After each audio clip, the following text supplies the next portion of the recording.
Okay, this is part two, day two of creating a video of myself to see if I can improve my camera presence for purposes. I'm thinking for jobs, library technology jobs. You potentially have to be on camera and you have to have a calm demeanor, friendly. You got to smile. I got to practice smiling on the camera right now so I don't seem like a weird, depressed guy. Weird, depressed schizophrenic, and there's no way to talk about these things or to talk about any sort of topic with myself without incorporating the schizophrenia. So I apologize, but I will be talking about that. And but right now I'm going to try to talk about something else. Like I'll start with the Lakers, and I think the Lakers are a better team than 13 and 11. And when you're schizophrenic, what happens in sporting events, they turn it around on you so that the commentary about the event is about you and your daily habits and everything like that. So they do that to crack the whip on you for the purposes of controlling you, which potentially, I don't know what's going on, but there's like a terrorist group that controls weather and all this crazy stuff around the world, wars, whether they be real or fake. I don't know if they're real or fake. And they control these things for the purposes of cognitive warfare that NATO talks about, which is a whole new area of war, which maybe it's an old area, maybe it's part of the schizophrenic tradition. That's what I think, but I don't know. Anyways, the Lakers, they're better than 13 and 11. But as currently constructed, I do not believe the Lakers can win a title. And it comes down to expecting too much out of Austin Reeves and a 40-year-old LeBron and a 7-footer in AD. AD can't dominate an entire game. Shaq even had trouble with this. That's why he had Kobe. You know, Shaq couldn't dominate an entire game when he was on Orlando. He couldn't win a title dominating an entire game. He needed other players, so he came to LA, and that's when Kobe and that whole team sprouted out. And, you know, Shaq won 4 titles with D Wade and Kobe. And that's not to take anything away from Shaq because it's a team sport. So the whole purpose is how you share the court with other people. So the fact that he was able to share the court with those players and win proves that he's a great player. And I think with the Lakers, you have a situation where they're talking about getting players like Walker Kessler or Marcus Smart or Markel Fultz or Jeremy Grant. And I think if you add those players to this team, you at least give yourself a chance to see, like, hey, let's see what can happen with this team this year. But if you don't do that change, then I don't know as a fan what they want us to do. We just keep watching the same team lose to the Nuggets for 3 straight years. They haven't won a game against the Nuggets in like 13 straight tries. They don't match up well against Minnesota, and those are two of the top teams in the West. Then you take a look at a team like Memphis, and you take a look at a team like uh,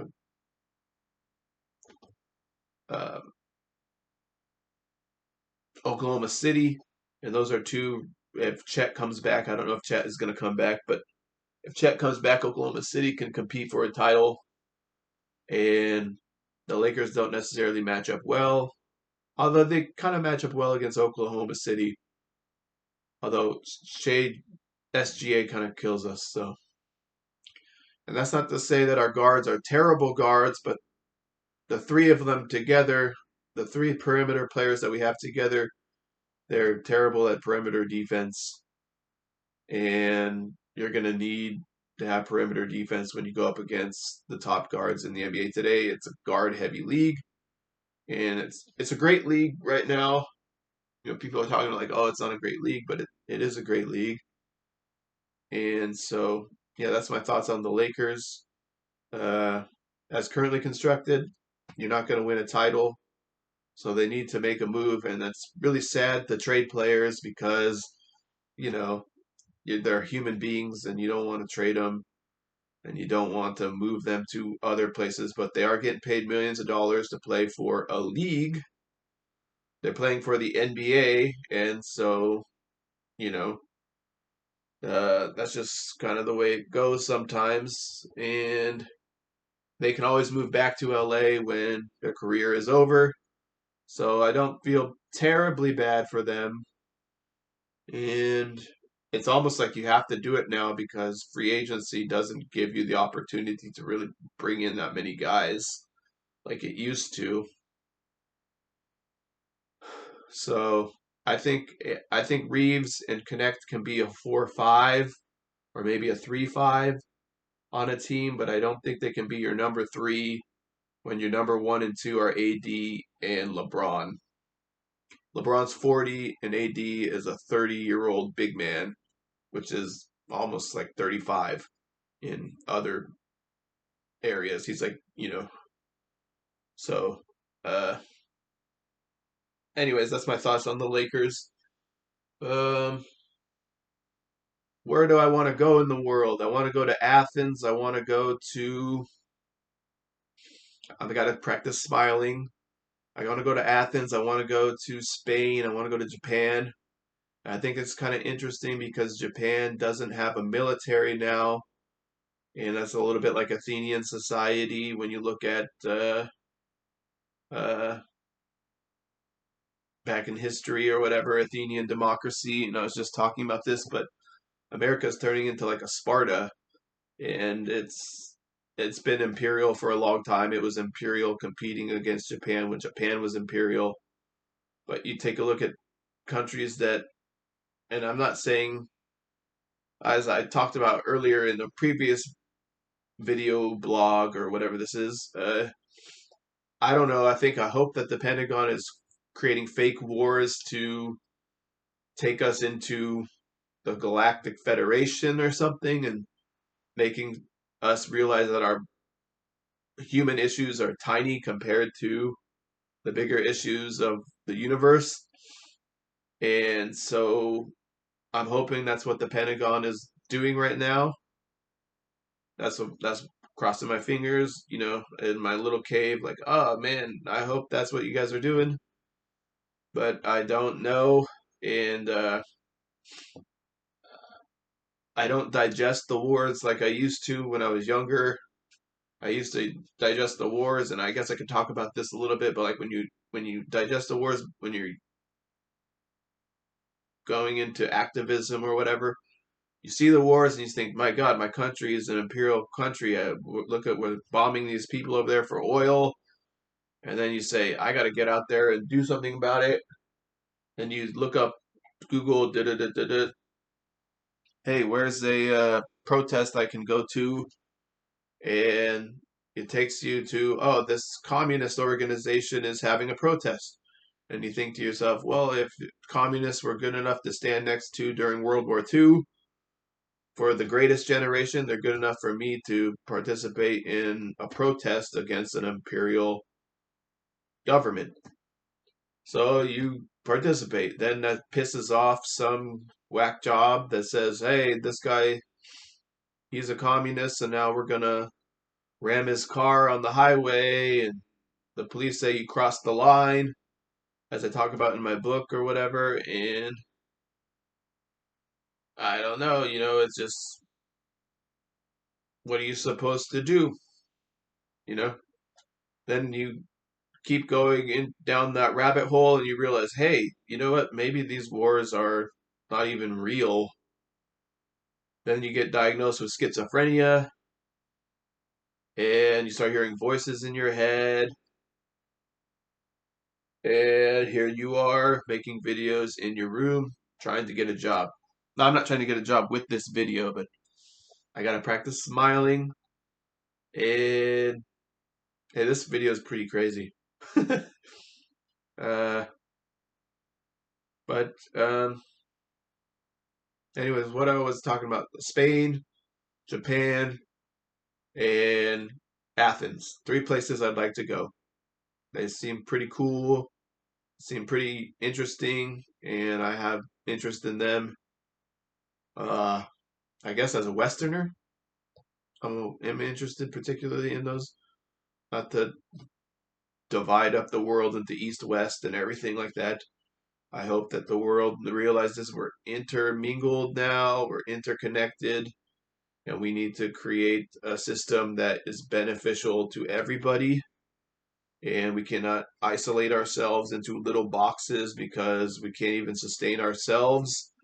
Like American civilization can't be sustained in the American continent. We need the other countries around the world to sustain our civilization, and we need to start expanding our beyond the petro industry, which dominates, and that's kind of one of the problems going on right now, as you have the petro industry dominating society and they're killing the earth, and we need to know about greater technologies that can take us to another type of civilization, and hopefully we do that. And I don't know when that's going to happen. uh, you know, these industries get started 100 years ago and they get so powerful that you can't change them, and then they take a concept like freedom. Like, who doesn't love fucking freedom? Oh, I cursed. Oh, damn. Well, who doesn't love freedom? Okay, well, freedom is oil, and then, well, if freedom's oil, then I love oil. You know, and then you have all these bros going around like with their gas trucks, like, I love oil.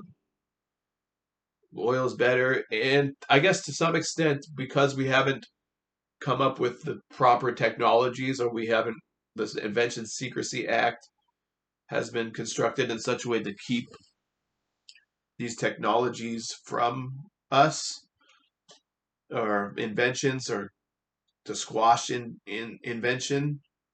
Uh,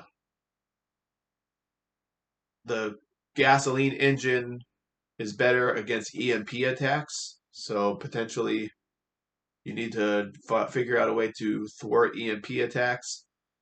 But I guess, uh, an EMP attack is almost like a nuclear weapon now. It's like mutually assured destruction. If you do an EMP attack, you're gonna kill the planet or something. So, uh,